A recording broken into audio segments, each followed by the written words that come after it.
تمام تعریفیں اس اللہ کے لیے ہے جو حلیم ہے، بہت عظیم ہے، اور میں گواہی دیتا ہوں کہ اللہ کے سوا کوئی معبود برحق نہیں ہے، اور میں گواہی دیتا ہوں کہ ہمارے نبی محمد صلی اللہ علیہ وسلم اس کے بندے اور رسول ہیں، ان پر درود و سلام نازل ہو۔ حمد و صلات کے بعد مسلمانوں، میں اپنے آپ کو اور تمہیں اللہ سے ڈرنے کی وصیت کرتا ہوں، اور اس بندے کے لیے خوشخبری ہے جس کو اللہ تعالیٰ تقوی کی دولت سے مالا مال کر دیتا ہے۔ مسلمانوں، ماہ رمضان روز و قیام، صدقہ و خیرات، جود و سخا، احسان، ذکر و اذکار، دعا اور قرآن پاک کی تلاوت کا مہینہ ہے۔ اللہ کے بندو، کلام الہی کو غور و خوض اور تدبر و تأمل سے پڑھنا اور ان سے نصیحت حاصل کرنا، خصوصاً رمضان میں، یہ عبادات میں سے سب سے عظیم اور افضل عبادت ہے۔ ارشاد باری تعالیٰ ہے، رمضان کا مہینہ وہ ہے جس میں قرآن اتارا گیا، جو لوگوں کے لیے سراپا ہدایت ہے اور جس میں ہدایت اور حق و باطل کی تمیز کے واضح دلائل ہے۔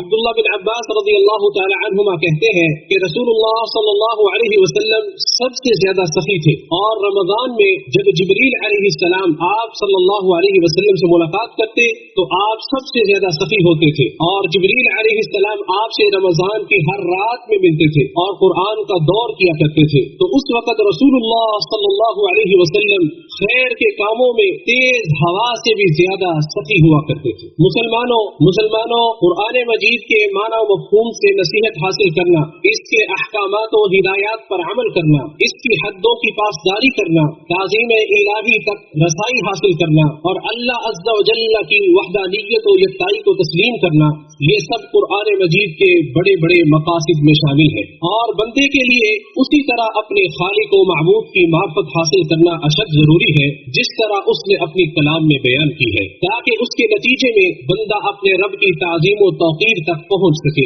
اور اس کے حقوق کو احسن و اکمل طریقے سے سر انجام دے سکے۔ اللہ کے بندو، قرآن اللہ تعالیٰ کا وہ کلام ہے جس میں اس نے اپنی عظیم صفات کو اور اپنے پیارے پیارے ناموں کو بیان کیا ہے۔ کبھی وہ انہیں ہیبت و عظمت اور جلالت کے انداز میں بیان کرتا ہے تاکہ گردنیں اس کے سامنے جھک جائیں، نفسوں میں عاجزی و انکساری آ جائے، آوازیں دھیمی پڑ جائیں اور نفسوں سے تکبر یوں زائل ہو جائے جس طرح پانی میں نمک زائل ہو جاتا ہے۔ اور کبھی اللہ عز و جل اپنی جمال و کمال والی صفات کو بیان کرتا ہے، یہی اس کے ناموں کا کمال اور صفات کا جمال ہے، اور اللہ تعالیٰ کے افعال کا جمال اس کی ذات کے کمال پر دلالت کرتا ہے، اور بندے کی محبت اسی قدر بڑھ کر کمال درجے کو پہنچ جاتی ہے جس قدر وہ اس کی صفات جمال و کمال کو پہچان لیتا ہے۔ پھر بندے کے دل میں اس کے سوا اور کسی کے لیے جگہ باقی نہیں رہتی، اور اگر کوئی اس کے دل میں جگہ بنانا بھی چاہے تو اس کا دل سختی سے روک دیتا ہے،